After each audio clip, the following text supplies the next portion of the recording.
I'm honestly disappointed. I think that is my opening statement, because you need to be able to see gains from these turnovers. It's literally, I was joking with you, Colton, like you could give the opening presser, it's turnovers. I mean, you see valiant effort to fight, to get us back in a position, but it's the unforced turnovers, and now it's just the doing, right? There's only so much film you can watch, right? We're at the beginning of February, so we have 6 games left of the regular season, and changes need to be made. Even with substitutions, we don't necessarily see an uptick at times from that standpoint of turnovers. And they're deflating, and they're really tough. It's really tough on the kids, because what happens is when you turn it over, it puts an immense amount of pressure on your defense, whether it be transition, quick fouls, and then those lead to easy buckets. And there's definitely understanding now. It's just about doing. And, I think that's going to be the biggest takeaway from these games. And looking at these close losses, you're talking about, we had 5 games up until today where we lost by 3 possessions or less. And if you take a look at the turnovers and you just cut them down even by a third, it puts you in good position. But as we all know, even just from a game standpoint, psychologically, that can help quite a bit. They're high points for sure, right? It's really fun to watch Destiny. She's really dynamic with their second chance opportunities that she provides for the team. I think that's good. Jalen had another good performance, scoring performance for us as well. We got a chance to see Heather Bayman a little bit. So there are some positives in there, but right now for us, it's about taking care of the basketball. Yeah, just how frustrating is it, after the Coastal Carolina loss, where you had, 20 plus turnovers, and it's something y'all want to correct, and then going into this Western Michigan game, and at the end, it's still almost the exact same result as from Wednesday. The frustrating part is that we watch film, we drill on how to get ball entries or how to reverse the ball or whatever that is that you need to do. The next piece would be, right, the psychological piece of it, talking to them to get them to relax and understand, and then getting some positive reps.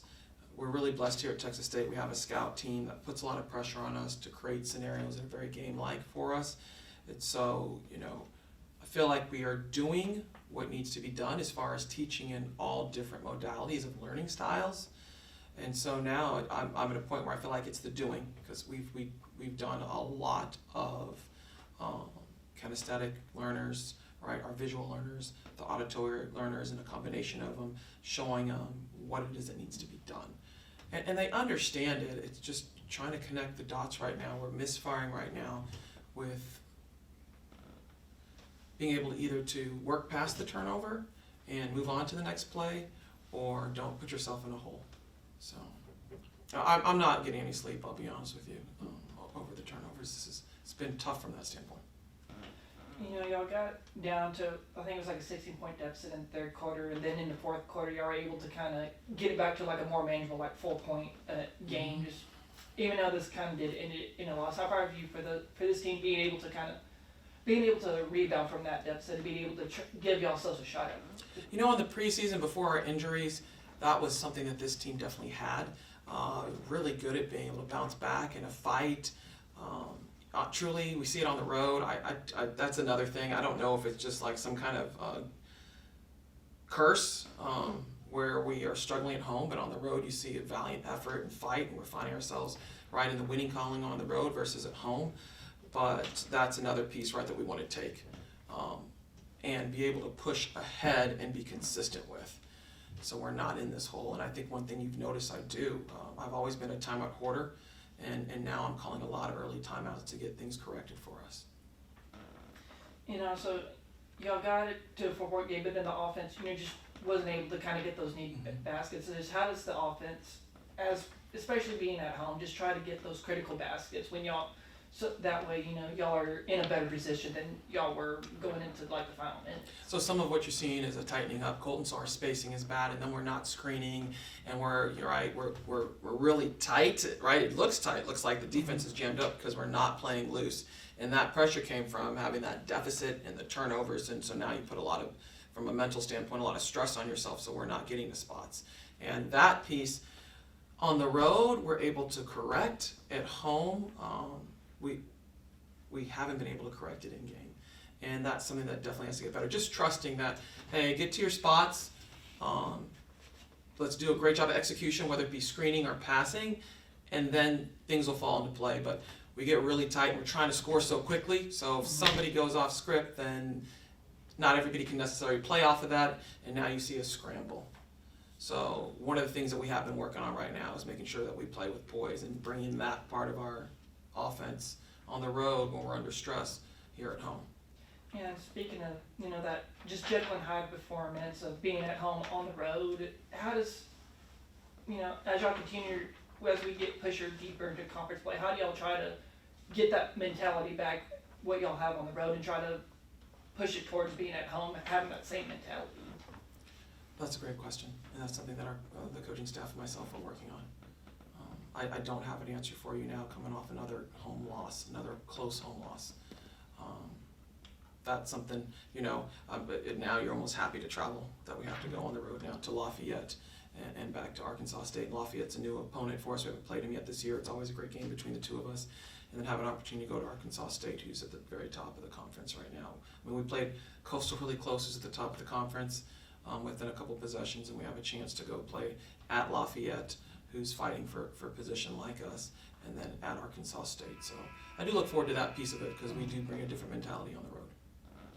And as y'all go on to Louisiana and Arkansas State, kind of as you were saying, how does this team once again try to bounce back from these 2 home losses and just try to refocus and kind of get y'all back into a favorable position as we get closer into the tournament? Well, one, for sure, film's going to be a big piece of that. So our self-scout, taking care of watching film here at home of ourselves, and then making sure we have a good understanding of how aggressive Lafayette is. And in their more recent game, they just put up a ton of points. So defensively, we're going to have to do a really good job against them. I think that's where it starts, is just truly understanding and respecting your opponent. I think that's a big piece of it as well. You got to have a level of respect of your opponent and understanding that nobody's going to make it easy for you. They also understand, too, when we travel to their home, what our home record is versus our away record.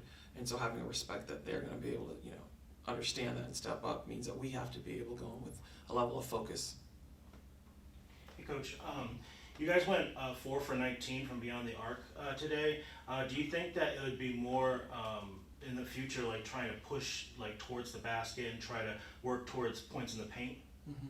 One of the things that we're really good at is scoring points in the paint and getting the free throw line. Mm-hmm. So anytime we see us high-level teens and 20 shooting the 3, we already know it's not been a good game, especially against a team who maybe ran 4 or 5 possessions of zone. Mm-hmm. So now I will say this, those were some open looks, and Sinai just came off a big game where she's knocking down a bunch of 3s. So, the majority of her 3s were pretty good, but if we are shooting 3s versus getting downhill, scoring in the paint, and not getting to the free throw line, then that's a clear marker for us that we're not doing well. We have goals every single day, and we have goals as far as how we score and how we do well. If you take a look at our games, and we've shown this to our team, games that we've won, we're scoring in the paint, we're getting the free throw line. Games that we've struggled with, we haven't done well, we're not taking as many shots in the paint, and we're shooting a ton of 3s. So that's something that we talk about in game. And, I think it's hard. I go back to the psychology of what's presented. But sometimes, coaches say this, they're playing off of you for a reason. You're open for a reason. Mm-hmm. That's okay. Yeah. Move the ball, right? Let's get downhill. We get our 3-point plays in a different way. And I think just being comfortable with that is okay when you hear your friends and family, shoot it, shoot it, shoot it. I think that's something with some of the youth that we have in our program that we're working on overcoming. Coach, dumb reporter question. Can you describe this season at this point in a word or 2 or 3? I think the best word is truly roller coaster. And I say that it's really tough for our student athletes because we're here at home and we're not getting ourselves in the winning column. And then we're on the road where we don't have as many fans, our backs are against the wall, and we're celebrating, going to get ice cream after games, and just enjoying a good time. And so the best way to describe it right now is we've been on a roller coaster. I do have faith that we can turn it around. I really do, because we're so close. It'd be different if these close losses were blowouts. They're not. If you take a look at, like I said, those 5 games leading today, you're talking about 3 possessions or less. So let's get these turnovers down.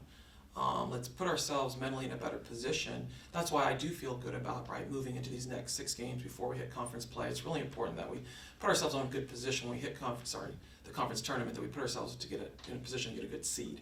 So really, that's where my mindset is right now, getting a lot of things cleaned up so we can win these close games. One question, looking into the future, so we see the new Sun Belt tournament bracket coming out, where we see the lower seeds kind of having to fight to the Final Four to get to play. How do you think these bottom teams fare going into the Sun Belt tournament, and how would you tell a team going forward, hey, like we got to prepare for these next 5, 6, 7 games, if we want to make the tournament? So I started having those conversations a week ago with the team and understanding what it looks like, because not every student athlete knows necessarily what the Sun Belt Conference, the change that has happened right now with the tournament, what it looks like, and understand that you got to win 6 games to get to a championship, and how difficult that is on your body and your mindset. So we've started those conversations, but it doesn't need to weigh heavy on them, because we need to take it game by game right now. And that's really our job as coaches, right, is to take on that burden and allow them to continuously get better. It's a very interesting setup. I understand the philosophy, right, behind getting in your top teams, or ensuring that opportunity for the top teams in the conference to have an opportunity to go to the tournament. I can't say that it works well for the parity that we all enjoy in watching men's and women's basketball, but it's the cards are dealt, so we're going to go ahead and do our best to get a good seed. Yes, ma'am. Thank you.